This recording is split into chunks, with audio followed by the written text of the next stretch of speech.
All right, let's jump right into this, where we are going to unpack one of the absolute greatest historical cold cases of the ancient world. We're traveling all the way back to the late 8th century BC, specifically the year 701 BC. And what makes this particular event just so incredibly fascinating is that we have this rare, perfect storm of evidence.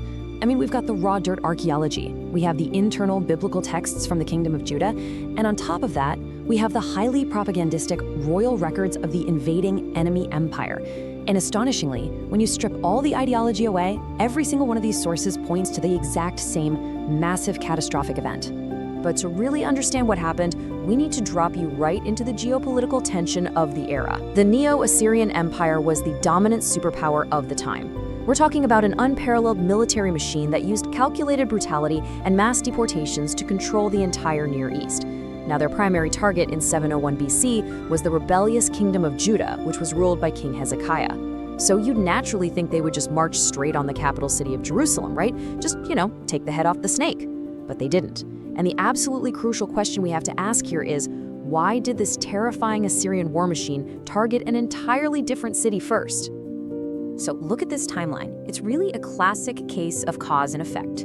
Back in 722 BC, the Assyrians had completely destroyed the northern kingdom of Israel, which left Judah in the south as a highly vulnerable vassal state.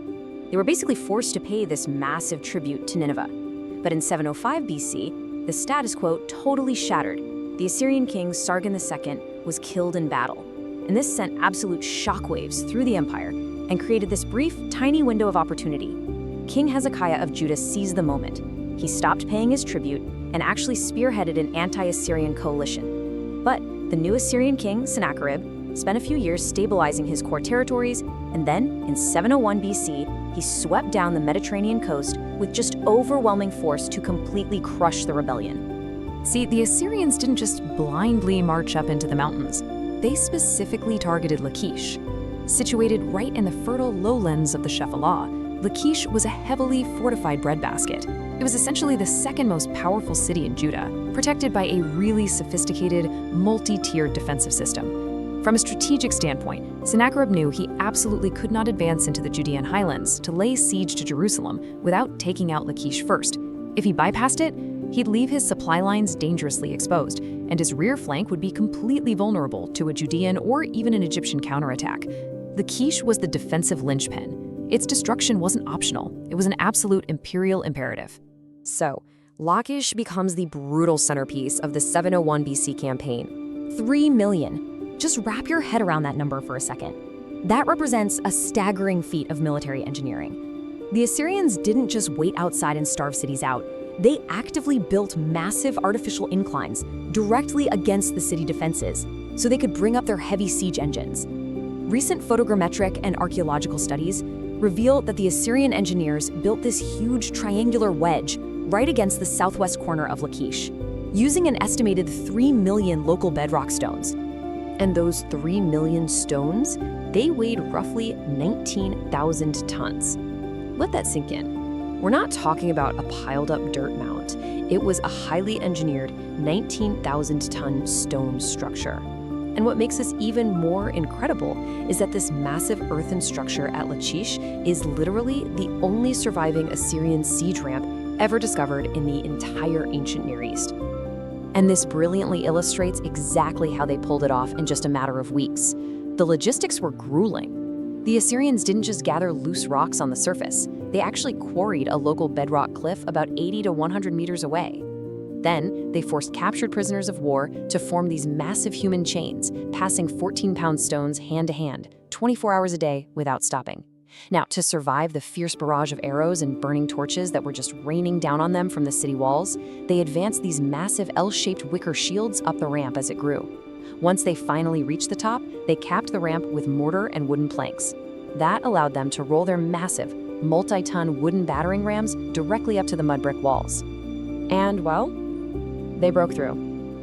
And we know exactly what happened next from the dirt itself. The destruction of level 3 at Lachish was absolute. Excavators found massive heaps of red bricks, burned wood, and incredibly deep layers of ash. Recently, scientists actually used archaeomagnetic dating, which is this amazing process that analyzes the geomagnetic field locked into the bricks at the exact moment they cooled. And this proved that the mud bricks of the city's outer revetment wall were burned in a catastrophic, deliberate fire that reached a scorching 700 degrees Celsius during the Iron Age. It firmly anchors this total annihilation directly to the 701 BC Assyrian assault. So the crucial takeaway here is just the sheer volume of physical evidence left behind in the ashes. Archaeologists have recovered over 1,000 arrowheads, and a lot of them were made of iron, which marked a major technological shift for the Assyrian war machine. They found dozens of spherical sling stones. They even found a massive iron chain link at the very top of the siege ramp. Why a chain? Because heavy battering rams suspended by ropes would just snap under the intense friction. So the Assyrians used iron chains, which is exactly what's depicted in their own palace artwork. Inside the city, we find thousands of stamped jars marked LMLK, or belonging to the king. That shows King Hezekiah's desperate, highly organized effort to ration food right before the siege hit. And honestly, most surprisingly of all, they found a purposely desecrated gate shrine. Okay, let's focus on that shrine for a moment, because this discovery is absolutely stunning. In 2016, archaeologists uncovered a small sanctuary right in the city gate with completely smashed altars. And placed right in the corner, intentionally, was a stone toilet seat. Now, laboratory analysis of the soil underneath proved this latrine was never actually used for biological waste.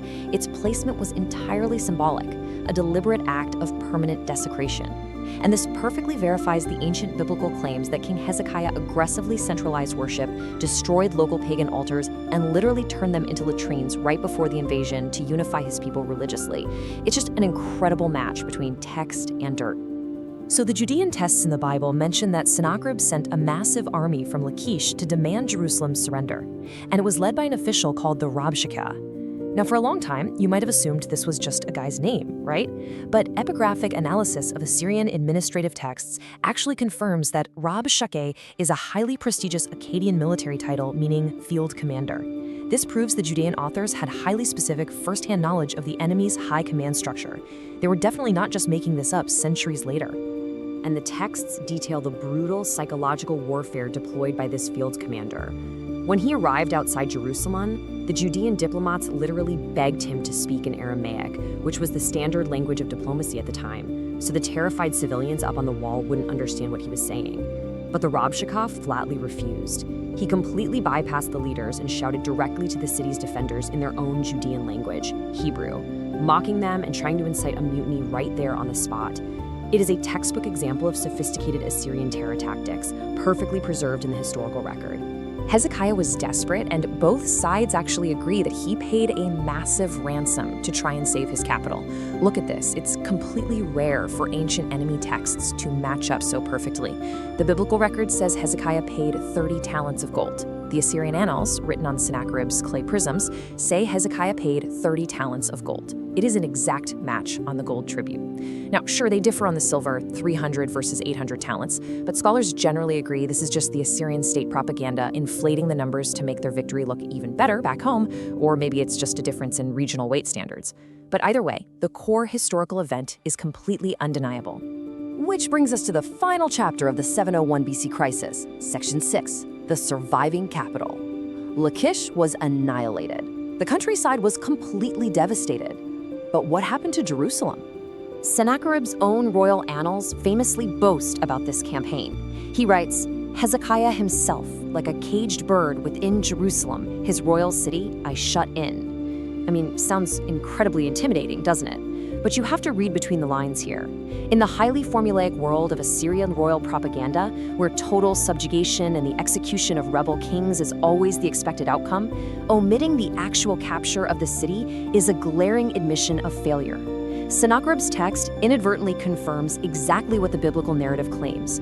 Jerusalem somehow survived the 701 BC campaign completely intact. Sennacherib packed up and went back to Nineveh without ever setting foot inside the city. And that leaves us with one of history's truly great unresolved debates. The dirt proves beyond a shadow of a doubt that Lachish was completely annihilated by an unstoppable military force.